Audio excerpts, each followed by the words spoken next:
昨天又见，今天又见，我们天天相见。大家好，欢迎回到天天相见厨房。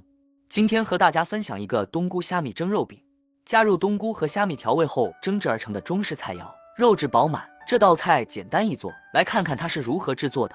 现在要准备的材料有梅头肉、小葱、香菇、虾米姜。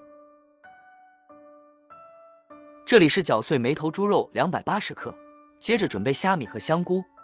把虾米清洗一下，然后用凉水冲洗1-2次，直到水变清，用手稍微抓拌一下，将虾米放入一个容器中，加入清水，我们来浸泡10到15分钟，让其软化。接着我们来准备猪肉，1块梅头猪肉放入碗中，可买后腿肉或梅花等。现在来加入清水。虽然猪肉在购买时已经在肉店经过处理，但我个人仍然喜欢在烹饪前将其洗净，因为我觉得买回来的肉腥味很重。清洗的过程只要抓洗到没有血水就可以了。捞出沥干，放在案板上。我们把梅头猪肉切成薄片，将梅头猪肉切成薄片可以使其更容易烹饪。我们只要用刀沿着肉纹或纹理方向切片，这样切出来的肉片才会薄且均匀。接着把肉剁碎，可根据个人口味调整肉的碎度，可保留较粗的碎肉，而有些则需要更细的肉末。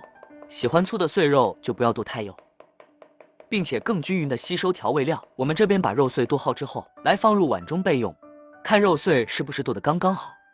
已经提前浸泡香菇4只，先去掉香菇蒂。香菇的茎部分通常比较硬，这样做不仅可以改善口感，还有助于更均匀的烹饪。去香菇蒂之后，把香菇切成香菇片状，全部以此类推。然后我们再把香菇切粒状，将香菇切成粒状可以增加其表面积，有助于更好的释放香菇的味道，并且使其更容易被食材所吸收。切成粒状更容易的与其他食材搭配。切好之后就放入碗中备用。提前做这个动作是为了提前备料。来，接着准备1块生姜，先把生姜切成薄片，接着切成丝状，为菜肴增添独特的风味，更易于调味。这样可以更好地调配出适合口味的调味料。最后切成姜末，切成姜末可促进消化，增加菜肴的层次感和口感，增加香气和味道。姜末在传统中药中也被广泛应用，被认为具有一些健康益处，是许多菜肴不可或缺的调料之一。切好之后就放入碗中备用。每一道菜都会出现的小葱，因为小葱作为装饰必不可少。现在把小葱切成葱花，我们可以多切一些，除了是装饰以外，还是提味的主要主角。好了，切好之后就放入碗中备用。已经好第3个配料了。来检查看看我们刚刚提前浸泡的虾米，你们看这样是泡开了。把几个比较大的虾米挑出来，放一边。等下作为装饰肉，剩下的虾米我们就切碎，不需要切太碎，粗一点让它有些口感较好。切碎可以使其更容易与其他食材混合，并且更均匀地融入。虾米碎可以为菜肴增添海鲜风味。好了，切好之后就放入碗中备用。已经完成重要的主角之一了。准备一个小碗，加入生粉1勺，加入一丢丢清水，我们搅拌均匀，放置一边备用。把剁好的猪肉放入碗中，将猪肉铺平，放些姜末，加入切碎的虾米，加入香菇，我们依序放入。所有配料放好了，来调个味，腌制猪肉吧。少许胡椒粉，大约1汤匙蚝油，来提个鲜，1茶匙糖，1勺匙老抽，颜色不用太深。我没有放生抽和盐，因为蒸完后我会淋上蒸鱼豉油，所以现在不用添加生抽。现在只要抓拌均匀，抓拌 Q 弹，不断的抓拌。加入1汤匙的淀粉，这边最好是分多次少量加入淀粉水，可以更好的控制菜肴的浓度。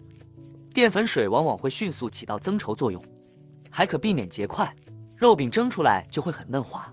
不断的抓拌均匀，抓拌匀后，最后加入少许油拌匀。加入油的目的有几个方面：增加口感和滑润度，防止猪肉过干，促进调味料的吸收，从而制作出口感更好。所以这个期间我们要不断的抓拌均匀，把肉饼均匀铺在碟上，慢慢的将肉饼铺上。我们可以尝试放慢脚步，看看身边都是物，因为我们生活节奏太急了，所以自己的心态得不到放松。你们可以尝试寻找自己的爱好放松，像我煮菜拍视频分享给大家，就是我兴趣爱好，也是一种放松自己的心态。我该言归正传了，我们现在回来猪肉这边了，用筷子调整。朋友们、家人们，视频看到这里了，麻烦您动动您发财的小手，帮忙点一个免费的小红心吧。对您来说只是举手之劳，对我来说可以高兴睡不着觉。非常感谢大家支持和鼓励。接着撒上姜丝，姜丝可以增添香气，它有一定的口感和嚼劲。将姜丝作为配菜加入到一些菜肴中，姜丝都具有独特的香味和功效，可以为食物和饮品增添风味，同时也具有一定的营养和保健作用，可以慢慢做个调整。姜丝不喜欢也可以不要放这样多。接着把刚刚提前拿起的大虾米，放几只虾米点缀一下，又好看又可提香，增加鲜味，增加风味，提高口感，增加营养，增加食材的层次感。现在来放入蒸锅，水滚下锅，大火蒸10分钟，盖上盖子。如果肉饼较后蒸的时间酌量增加，以确保肉饼内部充分熟透。较厚的肉饼熟透的时间通常比较薄的肉饼更长，因为热量需要更多的时间穿透到肉饼的中心部分。蒸好了，我们可以取出来，可以用牙签或烹饪温度计插入肉饼中心，检查肉饼的熟度。放一点葱花，有一点汁是正常的，它很快会被肉饼吸收的。它的汁保持肉饼的湿润度，以确保肉饼口感良好，且葱香充分融合。多放葱香味翻1倍，然后淋入少许热油，使它更多香味层次。放少许蒸鱼豉油，可慢慢放入，这样不会觉得太清淡。一道冬菇虾米蒸肉饼就做好了，简单又适合上班族。如果你喜欢这个视频，帮忙给我点个赞，并订阅我的频道。别忘了在下面留言，告诉我你有学会做这个家常菜了吗？下个视频中，我将会带来更多的家常菜。谢谢你的观看，我们下个视频见。